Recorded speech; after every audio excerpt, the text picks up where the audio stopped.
Keberadaan tambang galian C di Kabupaten Ogan Ilir mendapat sorotan tajam komponen masyarakat.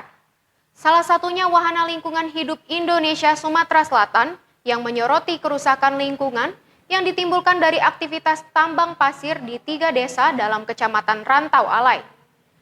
Keresahan berbagai komponen masyarakat ini langsung disikapi jajaran Polres Ogan Ilir. Pelaku penambangan pasir langsung diamankan bersama barang bukti Jumat 4 Februari 2022. Sorotan Walhi Sumsel terkait kerusakan lingkungan yang ditimbulkan dari aktivitas galian C tambang pasir direspon aparat Polres Ogan Ilir. Polisi mengamankan salah seorang penambang pasir yang diduga melakukan penambangan secara ilegal. Kasat Reskrim Polres Ogan Ilir, AKP Siska Agustina mengatakan pihaknya langsung merespon keluhan masyarakat atas maraknya penambangan pasir di Kecamatan Rantau Alai.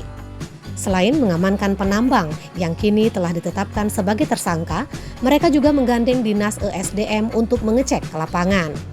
Siska menambahkan PT Anas yang disinyalir telah merusak lingkungan setelah dilakukan pemeriksaan ternyata memiliki izin dan tidak ditindaklanjuti. Sedangkan penambang yang terbukti ilegal akan diproses hukum. Pihaknya juga akan terus melakukan penyisiran dan mengecek kelengkapan perizinan. Adapun penambang pasir yang diamankan yakni Sumardi, 41 tahun, warga Dusun 1 Desa Tanjung Emas, Kecamatan Rantau Alai, Kabupaten Ogan Ilir. Sumardi diamankan pada Minggu 30 Januari lalu di depo tambang miliknya yang berada di kawasan desanya sendiri.